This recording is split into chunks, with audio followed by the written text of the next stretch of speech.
तो हेलो दोस्तों, स्वागत है आपका एक और नई वीडियो में। इस वीडियो में हम बात करने जा रहे हैं बजाज हाउसिंग फाइनेंस कंपनी की, जो एक आईपीओ लेके आ रही है, बजाज हाउसिंग फाइनेंस लिमिटेड। ये अपना आईपीओ लेके आ रही है। मोस्ट प्रोबेबली इस महीने या अगले महीने आ जाएगी। कंपनी ने ऑलरेडी 7 जून को डीआरएच भी फाइल कर दी है, तो बहुत ही जल्द हम इसकी डेट देखने वाले हैं।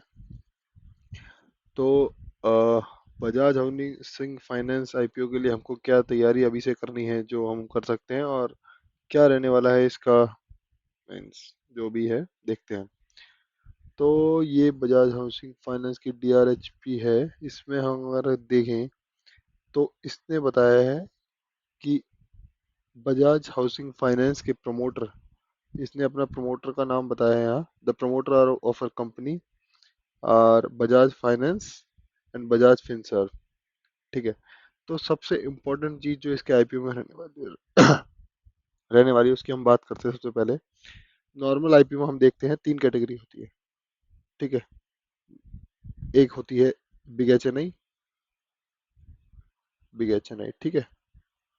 एक होती है स्मॉल एच एन आई, एक होता है रिटेल। ठीक है। इसमें हम 10 लाख से ऊपर की एप्लीकेशन अप्लाई करते हैं। ठीक है। इसमें स्मॉल एच एन आई में हम करते हैं 2 से 10 लाख तक, 2 से 10 लाख। और रिटेल में हम करते हैं 15 हजार के करीब एप्लीकेशन, 15 हजार रुपए की। ठीक है। पर ऐसे आईपीओ जिनके अंदर शेयर होल्डर कोटा एलिजिबल होता है, हम अभी चेक करेंगे इस आईपीओ के अंदर कहाँ शेयर होल्डर कोटा एप्लीकेबल है, और किस कंपनी के शेयर आप अगर रखेंगे तो आप शेयर होल्डर कैटेगरी में आते हैं। इस आईपीओ में एक और कैटेगरी है, +1, जिसमें आप आईपीओ अप्लाई कर सकते हैं, वो है शेयर होल्डर कैटेगरी, एसएच। ठीक है। तो अब हमको बात करनी है कि इन तीनों में से हम जनरली एक ही कैटेगरी में अप्लाई कर सकते हैं, क्योंकि हमने एक से ज़्यादा में किया तो हमारी एप्लीकेशन रिजेक्ट हो जाती है। अब हम बात करते हैं कि शेयर होल्डर कैटेगरी के साथ क्या मैच होगा। तो ये तीनों category, big H N I, small H N I या रिटेल, इन तीनों कैटेगरी में से किसी एक में भी अप्लाई कीजिए। प्लस प्लस तीनों के साथ आप शेयर होल्डर कैटेगरी में भी अप्लाई कर सकते हैं। मींस अगर आपने बिग एच एन आई में अप्लाई किया तो कोई बात नहीं, आप बिग एच एन आई में अप्लाई कीजिए, प्लस शेयर होल्डर में भी अप्लाई कर सकते हैं। स्मॉल एच एन आई में अप्लाई किया तो प्लस शेयर होल्डर में भी अप्लाई कर सकते हैं। और रिटेल में भी अप्लाई किया तो प्लस शेयर होल्डर में भी अप्लाई कर सकते हैं। मतलब अगर आपने शेयर होल्डर और इनमें से किसी एक कैटेगरी में अप्लाई किया तो आपकी एप्लीकेशन डबल मान के कैंसिल नहीं की जाएगी। ये दोनों अलग अलग कैटेगरी है। शेयर होल्डर कैटेगरी अलग, और जो big H N I, small H N I या रिटेल कैटेगरी अलग। इन तीनों में से किसी एक में अप्लाई कीजिए, और शेयर होल्डर कैटेगरी में भी अप्लाई कीजिए। अब मैं क्यों बात कर रहा हूँ कि शेयर होल्डर कैटेगरी इतने इंपॉर्टेंस हम क्यों दे रहे हैं। देखिए, हमने देखा है रिटेल में जनरली ओवर सब्सक्रिप्शन हो जाता है। तो जैसे मान लीजिए आईपीओ हो गया 5x सब्सक्राइब, तो 5 में से एक ही लोग को आईपीओ में वो मिलेगा, अलॉट होगा। और वो भी होगा एक लॉटरी बेसिस पे, मतलब रैंडमली किसी 5 में से एक को। Similarly share small H N I category में क्या होगा कि 2 लाख से ऊपर की जो भी एप्लीकेशन लगी है, मान लिया 100x हो गया, तो 100 में से एक आदमी को अप्लाई होगा रैंडमली, वो भी 2 लाख के नोट्स। ऐसे ही बिग एच एन आई में भी अगर ओवर सब्सक्राइब हुआ है तो बिग एच एन आई में भी लॉटरी बेसिस पे किसी एक को, जैसे मैंने 10x हुआ है तो 10x 10 में से किसी एक को रैंडमली 2 लाख के शेयर अलॉट होंगे। ठीक है। ये हमने मतलब इन तीनों कैटेगरी में लॉटरी बेसिस पे अलॉटमेंट होता है, लॉटरी। ठीक है, लॉटरी बेसिस पे। और ये जो शेयर होल्डर कैटेगरी है ना, इसमें आपको प्रोपोर्शनेट बेसिस पे अलॉटमेंट मिलेगा। अब ये हम समझते हैं प्रोपोर्शनेट बेसिस क्या होता है। ठीक है। तो शेयर होल्डर कैटेगरी में प्रोपोर्शनेट बेसिस पे मिलेगा। ठीक है, प्रोपोर्शनेट बेसिस पे। अब प्रोपोर्शनेट बेसिस क्या होता है कि अगर आपने मान लीजिए किसी ने 2 लाख के शेयर अप्लाई करे, ठीक है, तो उसको अलॉटमेंट, अब देखिए ओवर सब्सक्राइब तो इसमें भी हो सकता है। ठीक है। तो उसको अलॉटमेंट, अगर ओवर सब्सक्राइब भी होता है इस केस में शेयर होल्डर कैटेगरी में, तो उसको अलॉटमेंट ऐसे नहीं है कि किसी 10x सब्सक्राइब हुआ है और 10x ओवर सब्सक्रिप्शन हुआ है तो 10 में से किसी एक आदमी को रैंडमली अलॉट हो जाएगा। नहीं, ऐसा नहीं होगा। उस केस में क्या होगा कि जैसे आपने 2 लाख के लिए अप्लाई किया है, तो प्रोपोर्शनेट बेसिस पे, जैसे मान लीजिए कि टाटा टेक्नोलॉजी के आईपीओ की हम बात करें, इससे पहले share holder category Tata technology ने, टाटा टेक्नोलॉजी ने आईपीओ जो आया था लास्ट, आई थिंक जनवरी से पहले आया था शायद, उसने टाटा टेक्नोलॉजी ने ये आईपीओ में शेयर होल्डर कैटेगरी रखा था जिसके पास टाटा मोटर्स के शेयर है। ठीक है। उसमें क्या हुआ था, शेयर होल्डर कैटेगरी में जिसने 2 लाख की एप्लीकेशन लगाई उसको गारंटीड 15,000 का अलॉटमेंट मिला। And this is like basis of proportionate basis. जिसने किसी ने मान लो 1 लाख की एप्लीकेशन लगाई तो उसको 7,500 का। ठीक है। तो ये प्रोपोर्शनेट बेसिस पे है कि जिसने जितना अप्लाई किया। और एक और बात, शेयर होल्डर कैटेगरी में ये लिमिट है कि आप 2 लाख से ऊपर अप्लाई नहीं कर सकते। ये लिमिट है, ये जरूर ध्यान रखिए। ठीक है। अब ये सब बात हम डीआरएच में पढ़ते हैं। तो इसलिए हम शेयर होल्डर कैटेगरी को इतनी इंपॉर्टेंस दे रहे हैं क्योंकि शेयर होल्डर कैटेगरी में आपको प्रोपोर्शनेट बेसिस पर अलॉटमेंट होगा, जिसमें अलॉटमेंट मिलना लगभग गारंटीड है कि अलॉटमेंट मिल ही जाता है। हाँ, हालांकि आप 2 लाख का अप्लाई करते हैं पर 15,000 का मिलता है, पर उसमें भी कोई दिक्कत नहीं है कि अलॉटमेंट मिलना मिल ही जाता है। ठीक। तो हम बात करें इसकी डीआरएचपी को, देखते हैं जरा इसने अपना डिफाइन किया है प्रमोटर कौन है। ठीक है। प्रमोटर हमने यहाँ देखा, इसने अपने प्रमोटर, हाँ, Bajaj finance and Bajaj Finserv company को अपना प्रमोटर बताया है। ठीक है। और इसने यहाँ पे बात करी, देखिए हम जो कैटेगरी की बात कर रहे थे, इसने एक यहाँ पे बताया QIB, retail, NIB means HNIs, और एलिजिबल एम्प्लॉयज, ये जो भी कंपनी इसमें काम कर रहा है, एंड एलिजिबल शेयर होल्डर। अब हम बात करते हैं इसके एलिजिबल शेयर होल्डर की डेफिनेशन क्या है, कौन कौन इसके एलिजिबल शेयर होल्डर है। ये तो हमने देख लिया कि इसमें एलिजिबल शेयर होल्डर की कैटेगरी है। ठीक है। तो हम इसके अंदर एलिजिबल शेयर होल्डर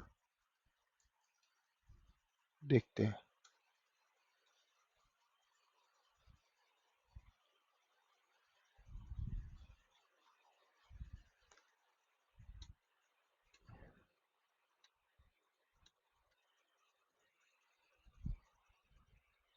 ठीक है।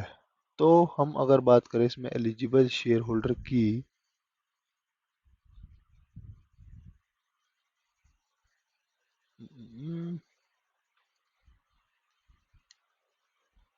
एलिजिबल शेयर होल्डर, एक सेकंड दीजिए मेरा जरा। ठीक है, ठीक है। ये तो शेयर होल्डर रिजर्वेशन है। हम्म, हम्म, हाँ, इसने यहाँ डिफाइन किया है एलिजिबल शेयर होल्डर की कैटेगरी, यहाँ पे देखें।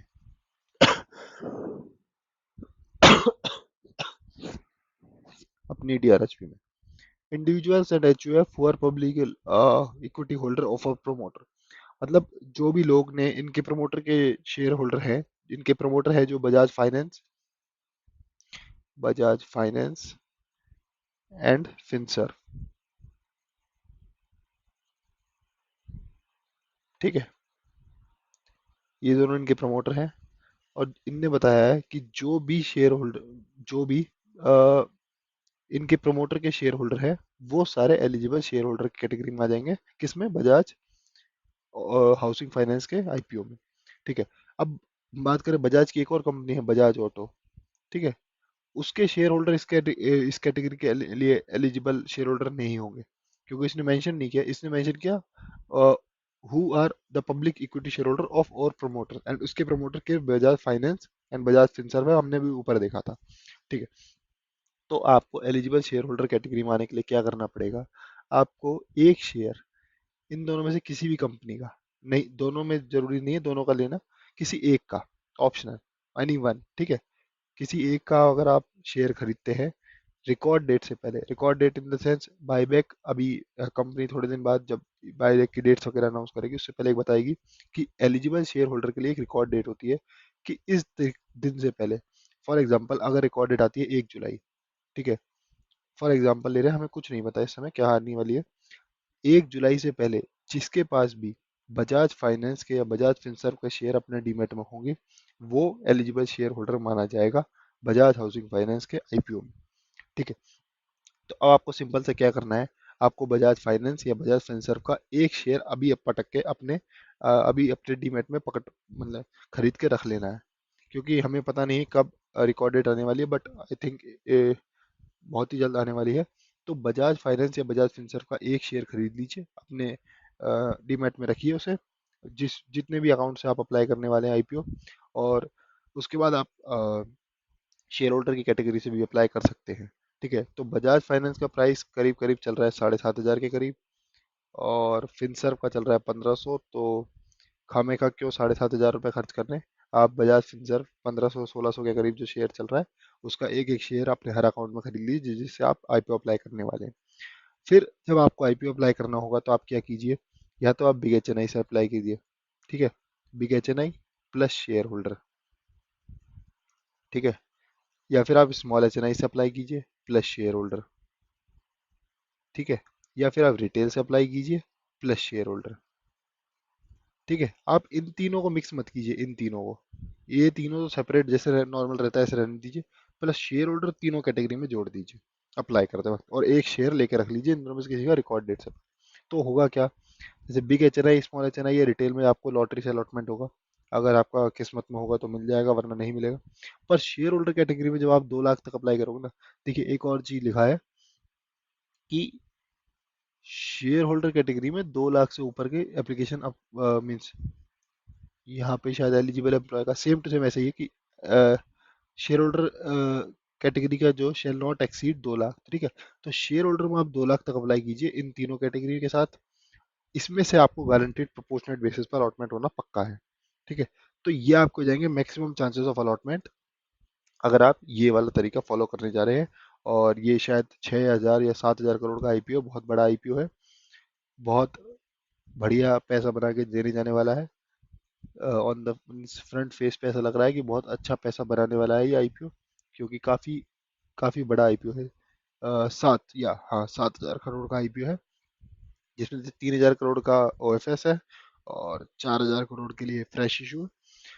तो हाँ, तो ये थी इसकी इन्फॉर्मेशन। शेयर होल्डर कैटेगरी के लिए बहुत अच्छी कैटेगरी है, एक एक शेयर एलिजिबल बजाज फाइनेंस या बजाज फिनसर्व का खरीद के रख लीजिए, और जब भी डेट्स आती है हम फिर आगे बात करते हैं। ठीक है, ओके, यही था इसके वीडियो में। So that's it, bye.